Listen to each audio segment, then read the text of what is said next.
Hello, welcome back to another video. It has been a while since I filmed the video. I've been getting loads of messages of you guys saying you miss my videos and everything, which means a lot. I'm trying to make my comeback to YouTube during the month of April, so stay tuned for that. This week I'm going to be filming like an update kind of video, but today I'm going to be talking all about income streams.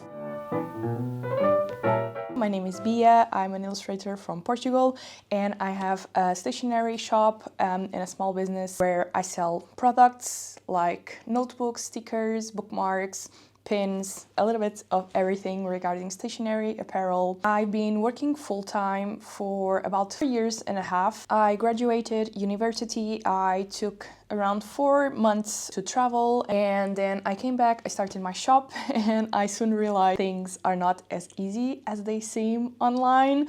I thought I was going to open my shop and everything was going to be amazing, and this was going to be my full-time job, which didn't happen. I had, I think, 3 orders on the first year that I opened my shop. I worked some part-time jobs, then 2020 happened. My dad actually passed away from COVID, so I wasn't in the right mindset to be working for someone else, and that's when I took the plunge to go full-time. I soon realized that I couldn't rely in one single income stream because from what I had learned from the previous 3 years, it was not going to be helpful to have like a sustainable income, a more like stable income, so that I could work full-time for myself. So I started to try to invest in my income streams, and I'm going to share what income streams I have right now with you guys.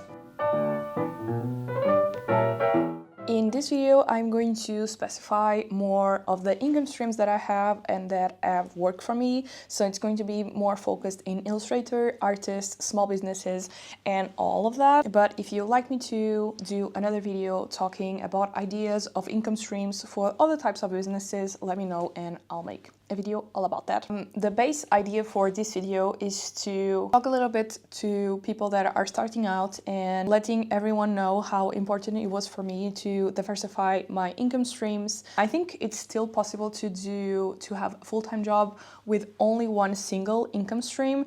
It's just a lot more stressful and it puts a lot more pressure, especially being an artist, and that creativity is basically your job. You don't want to feel that pressure, otherwise you can burn out very easily, and then you start to lose the spark and lose a little bit of the love that you had for your art and your business and all of that. Only for the stress factor, I think it's really important to try to diversify your income streams as much as you can. Only that things can happen. You can get sick, other things around you can happen, which makes you not able to work for a month or 2 or 3. So even with that, it's really important to be able to have some savings or to maybe have some passive incomes. Basically, I have 2 types of incomes. I have active incomes or normal incomes, so to say, and then I have passive incomes. So passive incomes can be affiliate links, printables, like digital downloads that you can sell on Etsy, selling fonts, selling coloring sheets. And then I have my active incomes, which are incomes that I actually have to put daily work into them. And my passive incomes, it's something that I can just look up and try to be active with them like once or twice a year, and then they just keep going without me having to be constantly on top of them. And that's why it's so important to have some sort of passive income, so when things happen, you have still some things going on. Right now I have 8 income streams that I have monthly, and then in the end I'm also going to talk about a little bit more of the income streams I would love to explore still this year, and then I'm very excited about. So one of my primary income streams is online shop. Before getting into this specific income stream, I think it's really important to try to look what you really want to sell, what products you want to sell, how you want to sell them, fits, expenses, and all of that, so that it's a profitable online shop. Right now, I only sell physical products, so I do have to handle the shipping, the handling, and all the production and all of that. I don't sell digital products on my shop. So I have to take that into account. And as I said before, I sell stationery items, mugs, pins, apparel, many things. I love my online shop, and the most important thing is that you have to love to do it, because it's a lot of work. You have to handle a lot of things. You have to handle marketing, making the products, checking the products, shipping, all of that. If you want to do it all by yourself, of course, there's other options. All of these sounds like an headache. I have a great option for you, which is Gelato, the sponsor of this video. If you are feeling very passionate about creating your own products with your own illustrations and your art, but you are getting afraid of not being able to take care of all the other sides of the business, Gelato might be a great solution for you. They are a print-on-demand website for e-commerce businesses, and they can integrate with several platforms like Wix, Shopify, Etsy, so on. Our print-on-demand, it's very eco-friendly because there's no waste. You only produce the products that you sell, and they also make them locally and ship them locally in around 32 countries, which is very, very cool. They are the ones handling the production, the shipping, and you don't have to worry with anything else. You can also do a mix of both. You can do your own products and you can get your products from Gelato. And the best part is that you can have everything together in your own website or e-commerce platform without the customers having to have two separate websites to order from you, so makes it so much more user-friendly. You can easily design your products within the website, or you can just upload your products, see how they look, and try the mock-ups and everything, and then just upload them on your website and sell them to your customers. Print-on-demand is definitely something that I want to introduce in my business in 2025, and it's one of the income streams that I want to start to grow this year, especially with my health lately and everything. Sometimes I feel a little bit stuck, and it feels good to know that I can still have some products on the shop if needed, that I don't really have to take care of and handle and ship them out and everything. I can just put them on my website and then have a company like Gelato. So I'm very excited to start my print-on-demand journey with Gelato, and stay tuned for the next couple of weeks because there's some exciting videos coming where I'm going to share all about it, and we're going to do some really cute products together. So really excited about that. Click the link in my description to start Gelato for free, and you can order your first sample for 50% off. And thank you so much for Gelato for sponsoring this video.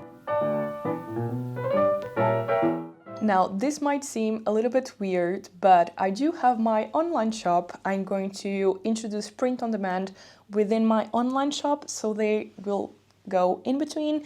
And then I have my Etsy, and I consider my Etsy a different source of income for me, because mostly my website, I'm the one that put the customers there from my YouTube, from my Instagram and everything, and I consider my Etsy a different income stream because most of the sales that come from there, they come because it's a marketplace. So it's the platform that brings the customer in by search results, by SEO. Even if I stop posting on YouTube, or if I stop posting on Instagram and marketing my products, I can still sell on Etsy because it's the marketplace platform that handles my products appearing to clients and not myself, if that makes sense. YouTube, it's also an income stream for me. It didn't start with that intent. The intent for my YouTube was more to be part of the artist community, but also to spread my work and to do a little bit of marketing as well. So that was my first intent with YouTube. And I think that's the most important part when you start YouTube with the intent of being an income stream. It might feel a little bit disheartening because it can take a while until it becomes an income stream. I'm not really sure how are the specifications now, but when I started, you had to have 4,000 minutes watch time and 1,000 subscribers. I'm not sure if it's still that way or not, but it took me a while to get there. So I have my computer in here, so I'm sorry if I keep looking in here where I have my notes and my script for the video, and I have it written in here that I posted my first video on August 2019 and I joined AdSense on October 2020. So it took me a little bit more than a year to join AdSense, and my first payments from AdSense were like 10 euros or something like that. Basically, YouTube pays you with ads that show on the videos, and that is dealt with AdSense. So it's the AdSense from YouTube, Google stuff that pays you. Don't ask too much about it, I can't really explain it as well. But basically, you get paid from YouTube, from people watching the pubs on your videos, the ads. The longer the people watch your videos, the more ads they watch, and the longer they watch the ads, the more you get paid. But it also depends on a lot of things: the age of the person that is seeing, the location, what video are they watching, everything. It's a lot of different things that I don't really know much about. A lot of things goes into it and goes into the final payment. So even a channel that has the same amount of subscribers, same amount of views and everything, the payment can be very, very different. So I think it's also important to be realistic about this. It's something that takes a while. It's a lot of work. You have to put a lot of videos. I know in the first year that I posted at least once a week, and that was a period of time, I think it was from March 2020 until October 2020, that I was posting 2 or 3 videos a week, which is a lot. It's crazy. Regarding YouTube, I have the AdSense and the money that I get from that, but I also generate sales on my website because of my YouTube. I get people joining my Patreon because of my YouTube. So it kind of acts like also an indirect income stream, if that makes sense, which I can't really count for because sometimes I don't know if a person bought from my shop or joined my Patreon because of that specifically, only when the person lets me know. So it can be connected with a lot of different things as well, not only the money that I get from YouTube itself. I think it's really important to not going into YouTube as a source of income stream. As I said, treat it more as a social media. I got to know so many people on my YouTube that then we connect on Instagram and by email and all of that. I think the important thing is to have fun, create connections, create a community. It's really, really nice to look back and see all your journey documented. So that's also a plus for me. And then as a way as to market your business as well. And then everything that comes with it is just a plus. This next one is also connected to YouTube, but also with other social media platforms. It is sponsorships. Mostly sponsorships come with YouTube, and I've been getting sponsorships since like the beginning, having just a few subscribers above 1,000. Most of the brand deals that I have come directly from the brands. I only contacted one brand and I didn't even got an answer on all these years. So most of the time it's just emails that you get, and then you get a brand deal, a contract and everything. This one varies a lot because, as I said, brands contact you. So it really depends on brands contacting you or not. So it can be like 2 months of having a lot of sponsorships to your videos and then have like 4 months of no sponsorships. So I think this is one of the most volatile income streams for me right now, especially because I've been a little bit inconsistent with posting. Yeah, it's definitely something that you can't really rely on because of that, because it can change so much and it doesn't really depend on you. It depends on what videos you post and all of that, and if brands get interested or not. Patreon and my membership is one of my favorite income streams, not only because I can interact and give something back to the community and interact with people that follow me and want to support my work, but also it's one of the most stable income streams that I have. Of course, people cancel every time and join every time, so it kind of is stable and not, but it is as well, because a lot of people stay for a couple of months, and as an artist and as a small business and a freelancer, it feels great to have that income stream that it's mostly there every month if I don't pause my membership and all of that. Patreon can be a lot of work, especially when starting out. I feel it starts to make sense once you start to build a community of people that enjoy your work and interact with you and all of that, because once you start a Patreon and you set up your tiers and everything, for most tiers like digital downloads or exclusive videos or podcasts, is going to be the same amount of work if you have 10 subscribers or if you have 100 subscribers. So it can be a bit of a mix if you find it worth it or not, because it can be a lot of work to create extra content together with everything that you already have to do if you have a small business or if you do other types of work. But for me, very short answer, it's still very, very worth it, just for taking out a little bit of the stress, and as I said, is a more stable income for me to have every single month. So thank you so much for my patrons and website members for supporting me. Really, really means a lot, and it takes a little bit of the pressure off most of the months. Is a bit related to all of the income streams that I mentioned before, which is affiliate links. Basically, on my website, on my Instagram, and on my YouTube, I have links to the products that I use, because I like to share with people. I do tutorials here on YouTube as well, so I like to share what products I use, what materials I use, the cameras that I use, everything in between. All of that, I leave links for those products.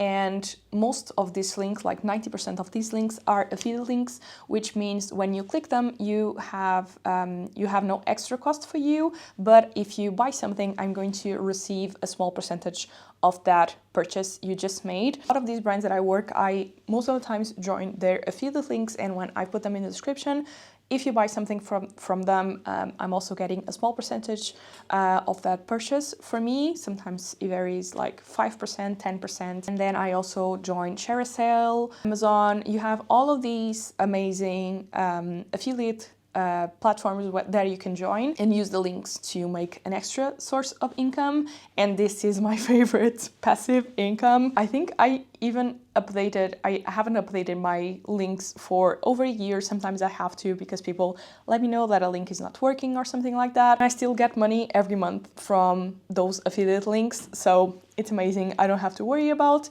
People will watch my videos, click on the links, get something that they need, and then I'll get a small percentage of that purchases, which is amazing. I wasn't making a lot of money on affiliate links until I tried to search a little bit about that a little bit more. So I joined a few ways of getting a little bit more with this. So let me know if you want me to do a video all about this and explaining how I did it.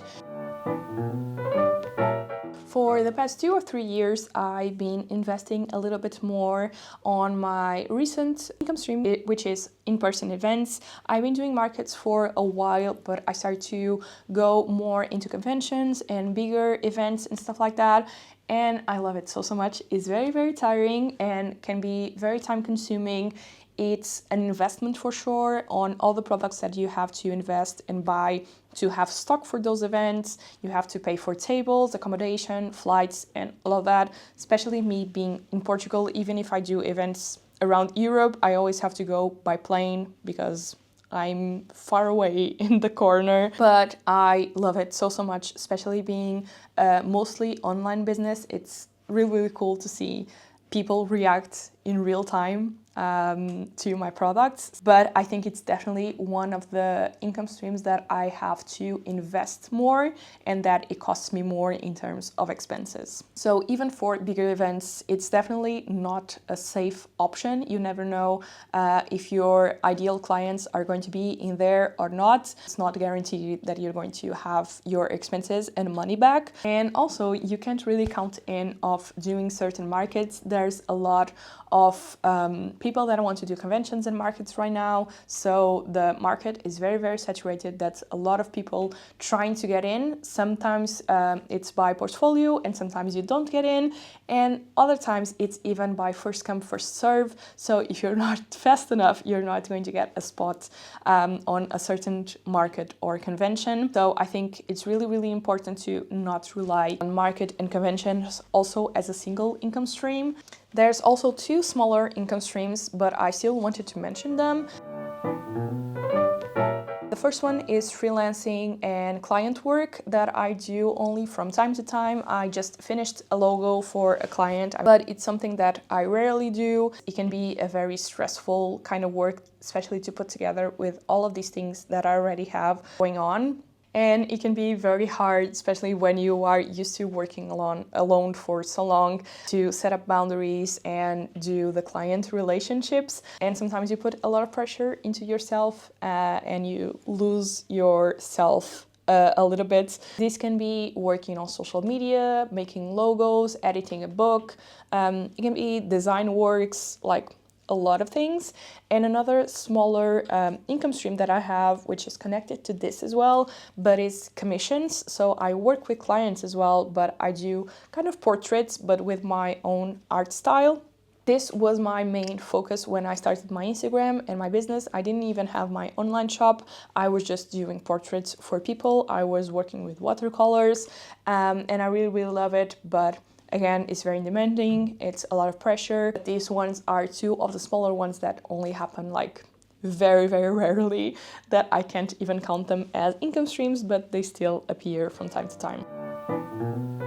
Now to income streams that I still don't have currently, but it's some that I want to do this year and get into and put more time into it, which is the print on demand that I mentioned before. I think that will be very, very interesting. I don't know, take a little bit of pressure if I can't fulfill orders or I can't do something else and I have to stop for a month. I can put my online shop, the products that I handle, everything on pause and just deal with print on demand, which is really, really cool.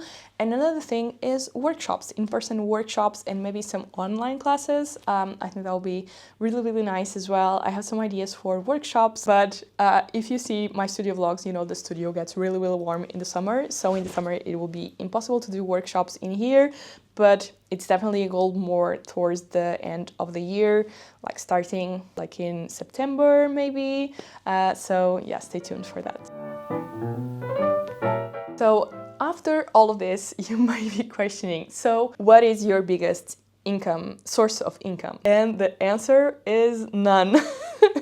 Because it varies so much month to month. Like if I have a shop update, my biggest income stream is going to be my online shop. If I have a video that is doing very, very well, it's going to be YouTube. If I have a nice brand deal and a big sponsorship, it's going to be sponsorships. And if I'm going to be doing a market and the market does very, very well, it's going to be in-person markets or conventions. It really, really varies like a lot. Like in January and in February, I paused my Patreon, so that income stream was not even present on my income at the end of the month. If I have less time to make videos or because of my health, I had to do a little bit of a break, my AdSense will go down because I'm posting less videos and being less present. There's a lot of things to take in consideration. And that's why it's so important to diversify your income streams. And I think this is the main goal for this video, is to talk about all these options that you might have and maybe you even didn't think about. But it's the main thing that I want you to take of this video, is how important it is to have several different income streams. Like, let's go back a few years ago. During 2020 and 2021, I had one viral video on YouTube, which was my notebook tutorial. When I posted that video, I had my biggest income stream was YouTube for like 3 months straight, and I was doing very, very well. And then because of that video, a lot of people joined my Patreon, and for a whole year, my Patreon was doing very, very well as well. And it was my main source of income during those months, and a lot higher than other sources of incomes that I had during that time. And people were more online, so they were watching more videos, they wanted to be part of communities. So it also depends a lot of things going on in the world, and it can vary so much, and there's things that you can't really control. So yeah, things change a lot, and sometimes we need to adapt the other sources of income accordingly, so that when things change again, because it doesn't stay the same, you want to rely on something.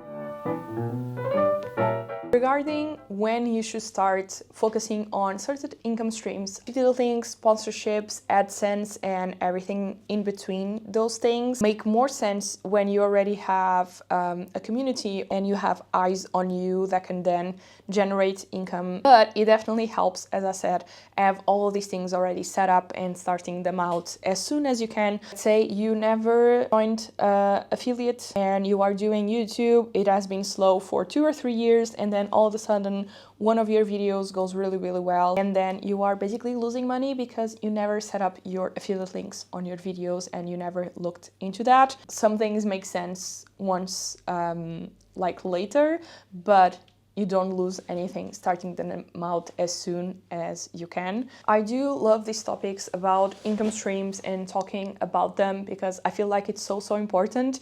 And when I was starting out, I felt like everything was so easy looking at people online, and I didn't see a lot of information about this at the time. And as I said, I thought I was just going to put some products on my Etsy and everything was going to be amazing, and that I would have everything sorted out and I was going to be a full-time freelancer artist all of a sudden, which is not true. And once I start to establish and work on these certain things and have multiple sources of income, that's when I start to have a more stable income. Also important to be realistic, and things take time. And it took me maybe 3 years until I started my business. I put products on the shop, and then I started to have more regular sales and a more stable source of income that could support my lifestyle and my rents and my bills and all of that. So things take time, and some people it takes a little bit longer, other people it's a little bit faster. All of these income streams that you can focus on as an artist and can be so different from the path that I basically took of creating content, Patreon, online shop. I'm going to end the video here. I really hope it was helpful, and stay tuned for next week where I'm going to maybe film a studio vlog. I'm preparing a second sale coming out soon, and we can talk a little bit of life updates and business updates.